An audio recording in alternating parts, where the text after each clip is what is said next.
How's it going? Welcome to my video.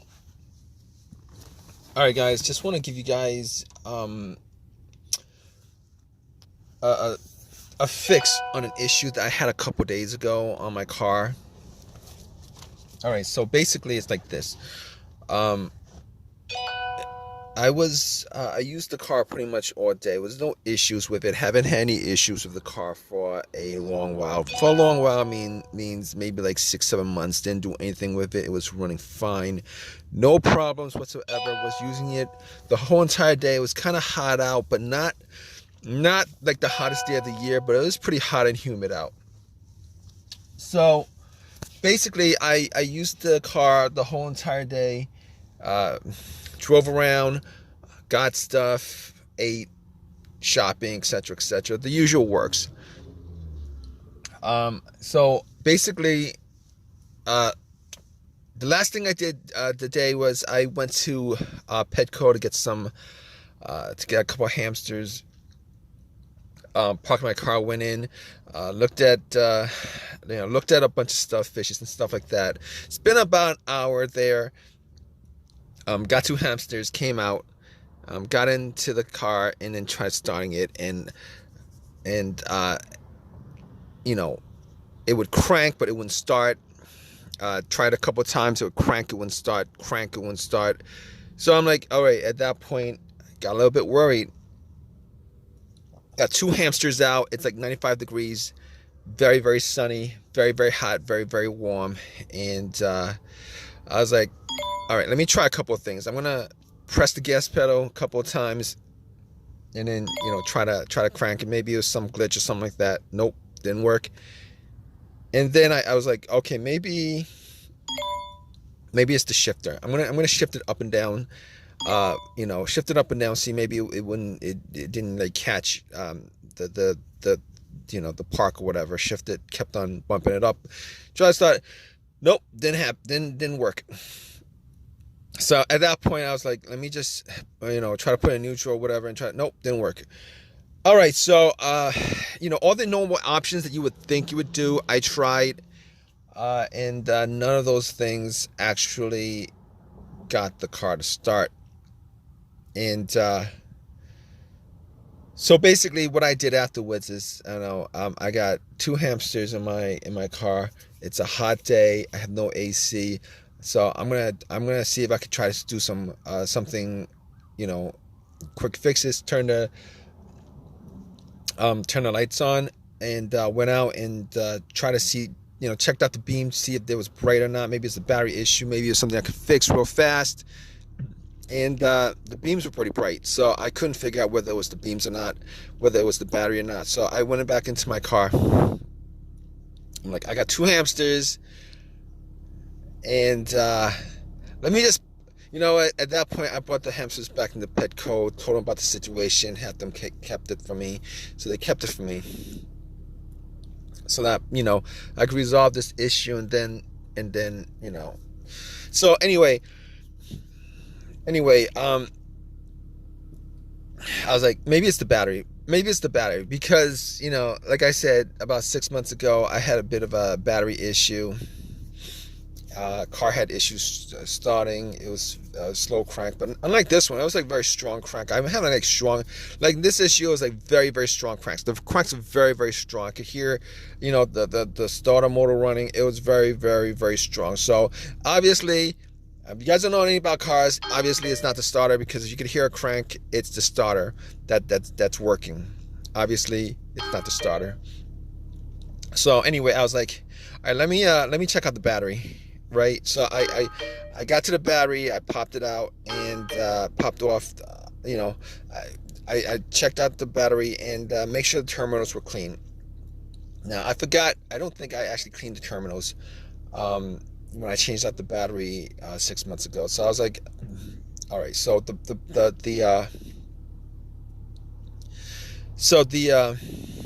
battery was, there was some corrosion on the battery. So I got a bunch of paper towels, and then I got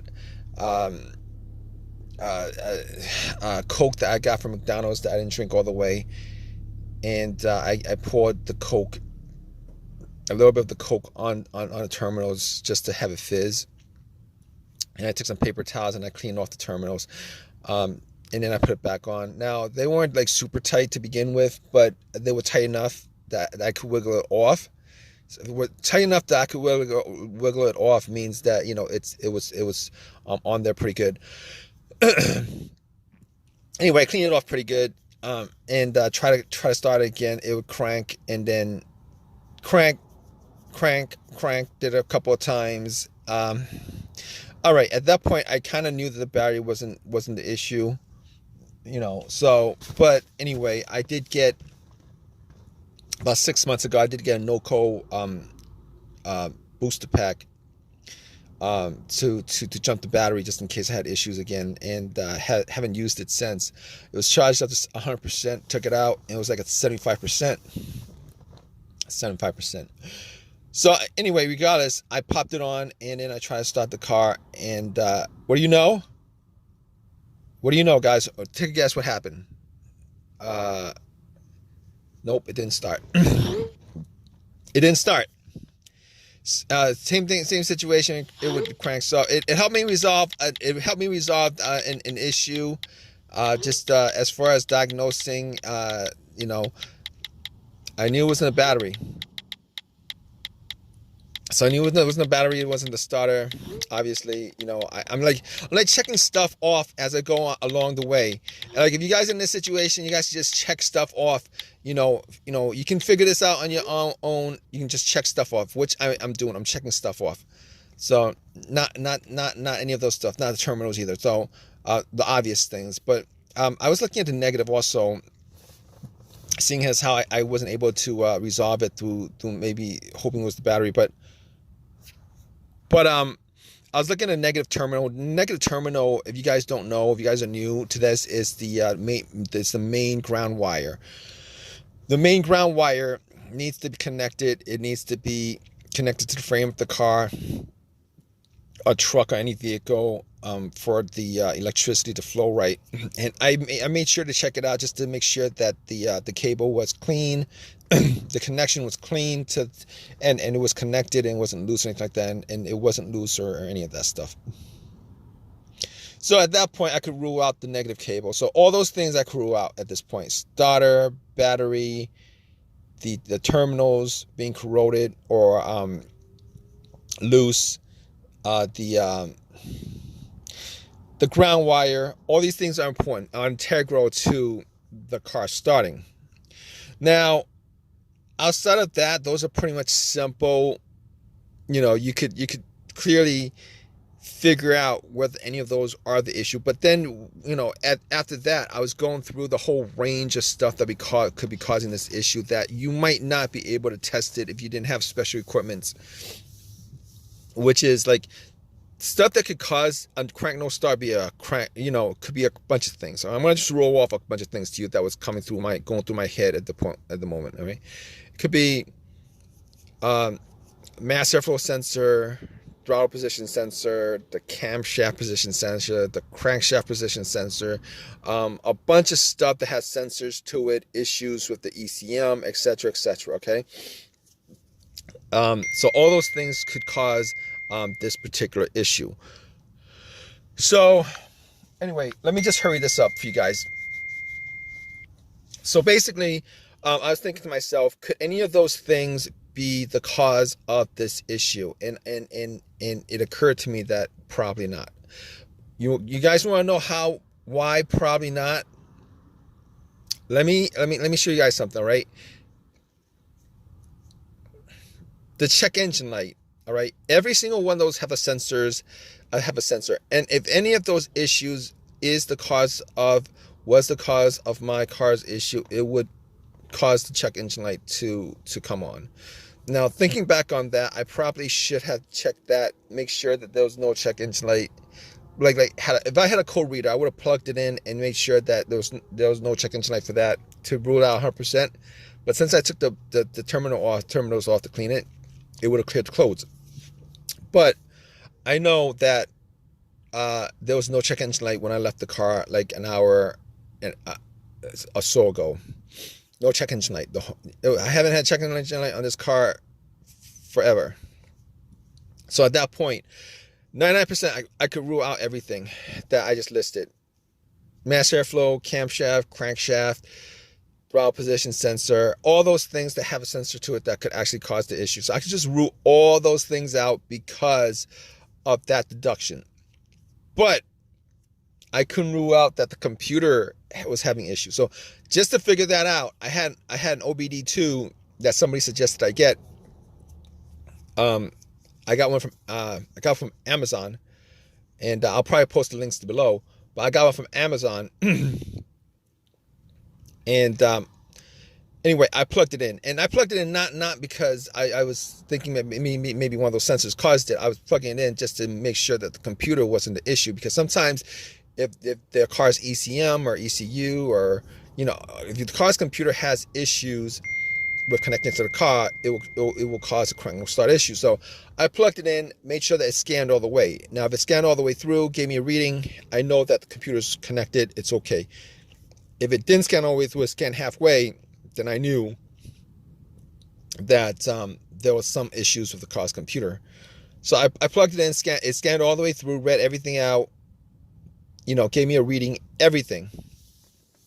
So at that point, I knew that I knew that the computer was fine. All right. So just to cut this short, I'm gonna move on to the next thing that could be causing it. All right. So I could essentially rule out all those things, but then I thought to myself, all right, we're just gonna go through a bunch of other stuff, and a bunch of other things that could be causing this could probably be the fuel filter, the fuel pump not working or malfunctioning, etc., clogged gas, fuel injectors, all that stuff. So I was thinking to myself, okay, normally I would do a fuel pump test where I would try to listen to the fuel pump whizzing, working, priming, etc. Normally, if I had two people with me, one standing right next to the gas cap and putting the ear to the gas cap, and then me just turning the car to the on position. Normally, you turn it to the on position, you could hear, if you were close enough to the fuel pump, you could hear the fuel pump priming, which is like a motorized whizzing sound where it just, a little fuel pump just priming the lines. Priming the lines, the fuel to the engine. And now, so basically, it was me and technically the two hamsters, but it was just me. So I got back in my car. I turned off everything, the blower motor, the radio, and all that stuff. It was very hot. It was very, very hot that day. Very, very, very hot. Very, very, very hot. Anyway, got back in my car, rolled up all the windows, and then I turned to on position a couple of times. Sat in my car, and in the heat, tried to listen to the sound, see if I could hear anything, like see if I could hear a whizzing sound, like zzz, zzz. Or zzz, like a kind of buzzing sound.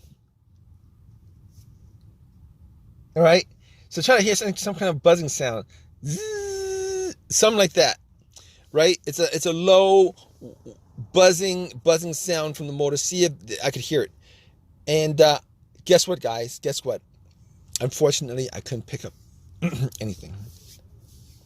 Fortunately, I could not pick up anything. So that was a bummer. That was a bummer for me. I couldn't pick up anything. So I was like, okay. All right. So since we couldn't figure anything out, do that. We are going to go to and check out the fuses and the relays. All right. So just to hurry this up along, guys. Fuses and relays. So I'm checking out the fuses and relays. I'm checking out the fuses. All right, got to the fuses, checked out the fuses, and I had a little flashlight just to, check out the fuses, made sure that there was no browning on top, like none of the fuses were blown or burnt or whatever. And I was looking at the fuses, try to see if I could smell any kind of burnt smell, and I could not smell anything that was burnt. Wasn't able to smell any kind of burnt smell. Looked at all the fuses. They looked all right to me. All right. Didn't see a problem with any of the fuses. They looked all right to me. So I was thinking to myself, all right. Did not have a fuse tester with me. Was not able to I was able to see. I mean, I was very, very sure, 90% sure that there was no issues with the fuses because they didn't look like they were burnt to me, through eyesight. So anyway, I moved to the relays and looked at the relays, looked at all the relays. Well, I didn't look at the relays, but I focused specifically on the fuel pump relay. I was like, there's a chance it could be the fuel pump relay that went bad. And now normally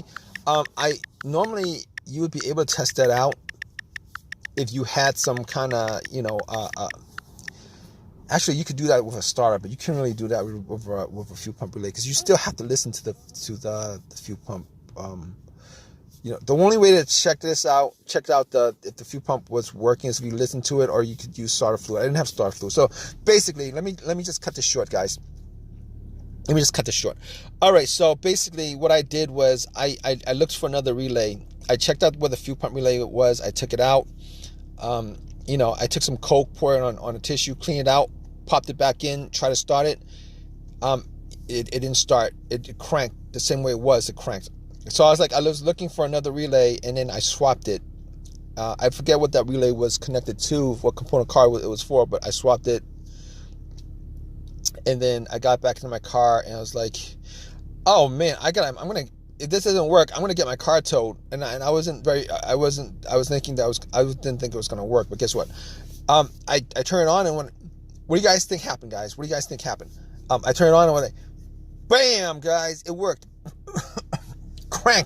It cranked up and it started and it ran. It started and it ran, guys. So at that point I knew if this happened to you guys, where you guys swap up the relay and it started, 100% that the relay was the issue. Anyway, the relay was the issue. So I drove my car, got the two hamsters back, turned the AC on. Hot day, sweating like crazy. My t-shirt was drenched in sweat, muggy, and happy ending, guys. It was a very, very, it was a great ending because I went to AutoZone, definitely got another relay for like $15, popped it back in. I literally drove there with it swapped out, and then obviously I took the bad relay from whatever component that was, put the good relay in the fuel pump, and swapped that other relay out, and have been working ever since. It's been working ever since. So I hope this story wasn't too long. Just to cut it short for you guys. Again, I'm sure you guys want to get back to diagnosing your car after watching this video, and hopefully this has helped you guys out as far as figuring what the issue is with your vehicle. But in any case, there's a comment section. Please leave a comment in the comment section. Please give me a thumbs up. Please subscribe. All that good stuff, guys. I hope you guys have a fix as easy as the one that I had on mine, guys. All right, take care.